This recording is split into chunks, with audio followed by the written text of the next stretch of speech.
అక్కలు ఇక్కడ ఉండి చెప్పి ఇక్కడ ముంచి అక్కడికి తేలిండ్రు. ఆ అక్కల మాటలు విన్నాడు అనుకో జూబ్లీ బస్ స్టాండ్ లో కూర్చోవాల్సి వస్తుంది అధ్యక్ష. అందుకే అధ్యక్ష ఒక నిమిషం అధ్యక్ష ఆగమనండి అధ్యక్ష. మరి మాట్లాడడానికి అవకాశం ఇచ్చినప్పుడు ఆగమనాలి అధ్యక్ష. చర్చ పెడదాం అధ్యక్ష తప్పకుండా చర్చ పెట్టుకుందాం. అక్కడున్న లేపట్లకు వచ్చిండ్రు, ఎక్కడ పోయినా తప్పకుండా చర్చ పెట్టుకుందాం.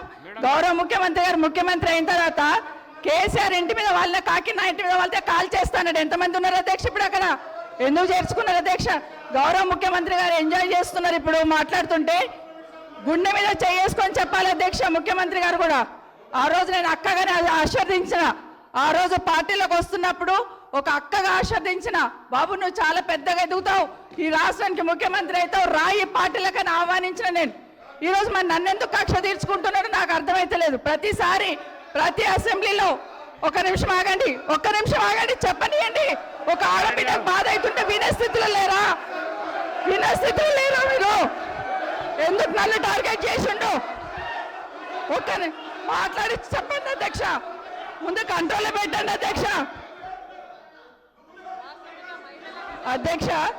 ముఖ్యమంత్రి గారు ఒక మాట అన్నారు కేటీఆర్ గారిని, నీ వెనక కూర్చున్న అక్కలను నమ్ముకోవద్దు, మోసం చేస్తున్నాను. ఏం మోసం చేసినాం అధ్యక్ష? ఏం ముంచినాం అధ్యక్ష? ఈయనను ముంచినాం అధ్యక్ష. ఈయనను బతిన్లాడి పార్టీలోకి రా తమ్ముడు అని చెప్పి, నువ్వు వస్తే భవిష్యత్తులో ఈ పార్టీకి నువ్వు ఆశాకిరణం అవుతావు అని చెప్పి పార్టీలకు ఆహ్వానించిన లేదా గుండె మీద చేసుకొని చెప్పమనండి అధ్యక్ష. ఎందుకు టార్గెట్ చేస్తున్నావు? ఏం మోసం చేశాం?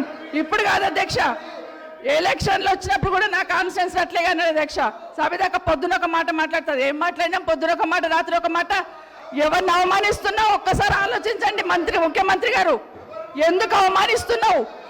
ఎందుకు కక్ష? ప్రతిసారి టార్గెట్ చేస్తున్నావు. ఈరోజు ఏం మోసం చేసినాం? మేము ఆడబిడ్డలం విత్డ్రా చేసుకోవాలి అధ్యక్ష.